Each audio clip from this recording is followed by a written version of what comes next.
Mazito yameweza kutokea kwenye mtandao wa Instagram wa Diamond Platnumz. Kumbuka Diamond alikuwa ni msanii ambaye anaongoza kwa followers kwa Afrika.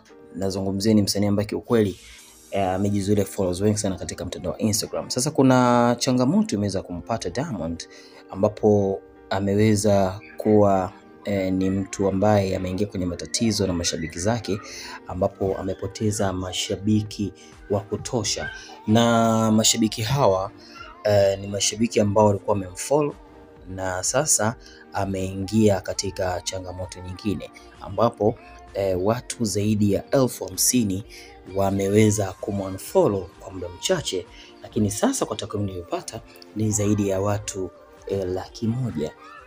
Sasa nikukumbushe tu ni kwamba Diamond Platnumz ni msanii ambaye anafuatiliwa zaidi na ana influence kubwa sana katika mtandao wa Instagram. Sasa kitendo cha watu kuunfollow account yake Instagram inachagiza kwa kiasi kikubwa kwamba kwa namna moja ama nyingine watu wamekasirishwa pengine na pengine kwa kusupport chama na vitu kama hivyo, na tunaona kuna kauli ambazo waliwahi kuzungumza hapo kipindi cha nyuma kwamba watu wafanye kazi, yani watu wafanye kazi, waache kulalamika, waache kuongea vitu ambavyo havipo, labda kwa namna moja ama nyingine.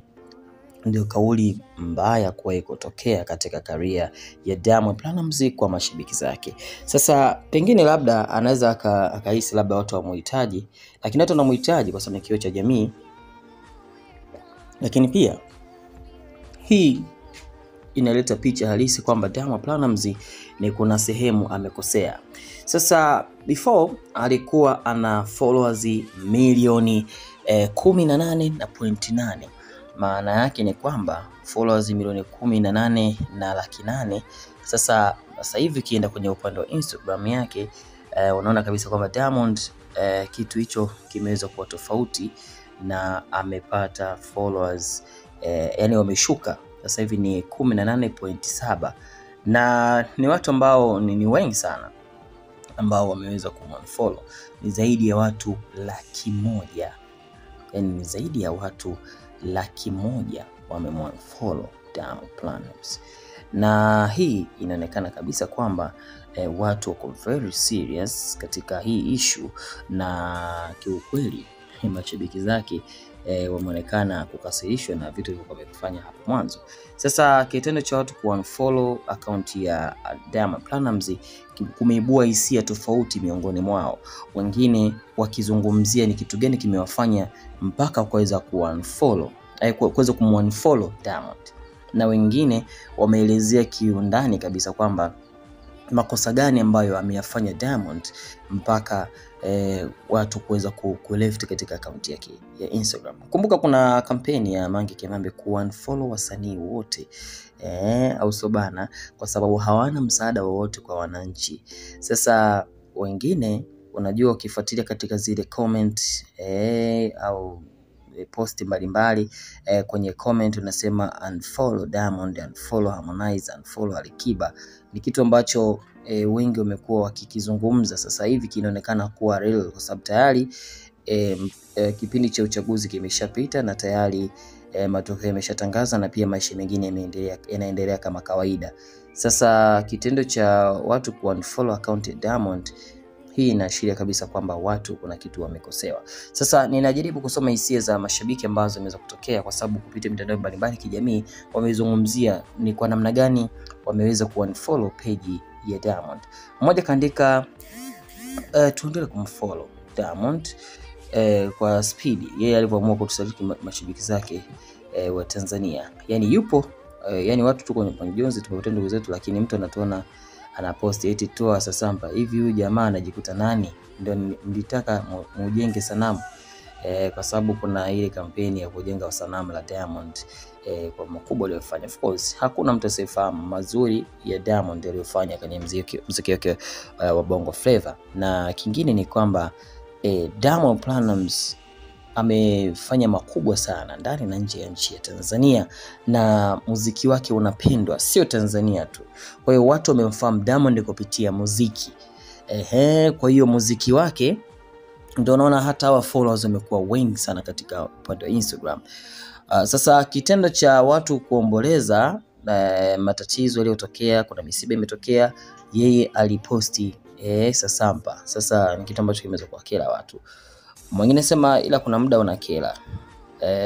Mmoja akasema kwamba speed ni ndogo, tuendelee ku unfollow mpaka tuhakikisha nabaki na followers 10,000. Hivi kuna watu bado wamefollow hawa mioyo ya chuma, unfollow. Aliposti end SARS for Nigeria, ila kwetu anatutukana arudishe Tandale. Kumbuka miaka kadhaa iliyopita kulikuwepo na mauaji ya kikatili pale Nigeria ambapo polisi walikuwa wanaua raia. Sasa ilikuwa ni changamoto kubwa sana kwa nchi ya Nigeria, na wasanii wakubwa sana Nigeria walisimama upande wa wananchi wakapinga kilichokuwa kimetokea. Lakini pia miongoni mwa wasanii wakubwa Nigeria, lakini pia msanii nje ya nchi ya Nigeria, hapa nazungumzia Diamond, na pia aliposti kwamba vitu kama hivyo visitishwe na vitu kama hivyo. Sasa kama alisupport Nigeria kipindi kile, kwa nini sasa hivi ameamua sasa kuwa upande tofauti na wananchi? Kwao wanaona kabisa kwamba huyu jamaa amezingua, na amezingua kwa sababu aliweza kuwa support Nigeria, lakini kwa Tanzania inaonekana kuwa nje kidogo ya mfumo. Maana yake yeye ana support serikali, na nadhani ndio sababu kubwa ambayo imemfanya kupoteza followers zaidi ya 100,000. Lakini kwa takwimu ya haraka katika mifumo inasema kwamba Diamond amepoteza 0.2% ya followers wake. Yani amepoteza followers 0.2. Kwa hiyo pengine inaweza kawa ni asilimia ndogo sana ya watu waliopotea kwenye account yake Instagram, lakini hii ni kitu mbaya sana kwa sababu badala ya kukua inakuwa inazama, au sio bana? Account inaonekana kupoteza mvuto. Sasa hii pia inaweza kusababisha pia hata kwenye makampuni makubwa deals mbalimbali akapoteza, kwa sababu ni mtu ambaye hana influence. Sasa ulikuwa na followers wengi afu wanashuka, maana yake hata makampuni pia hawawezi kukuamini. Lakini pia hii inaweza kufanya Diamond kupoteza mashabiki wengi sana. Kwa hiyo ni kama kuna kampeni inaendelea chini kwa chini kwa unfollow. Kwa hiyo hawajaishia hapo, maana yake bado wanazidi ku unfollow kwa speed ya juu. Kwa hiyo usishangae kesho kakuta hata 200,000 wame-unfollow. Lakini bahati nzuri wengi walio-follow account yake ni wa nje ya Tanzania, au sio bana? Kwa hiyo tunaona ndio kitu kilichoweza kutokea, lakini yeye kupitia ukurasa wake wa Instagram hakuacha hivi mashabiki zake. Aliandika ujumbe kwamba Mwenyezi Mungu ndio mpanga yote, na hapa hajatokea jambo asipokuja kutaka, na kila jambo hutokea kwa sababu inshallah. Na kwenye hili Mwenyezi Mungu atujalie sababu yenye baraka kubwa kwa taifa letu, atujalie amani zaidi ya tulikuwa nayo mwanzo, atujalie upendo zaidi, umoja, mshikamano, kupenda maendeleo, na ilaze roho waliotangulia pepone. Kwa hiyo hayo yalikuwa ni maneno ya Diamond Platnumz. Dondosha maoni yako, hakikisha unabonyeza alama nyekundu ili uende kwa subscribe.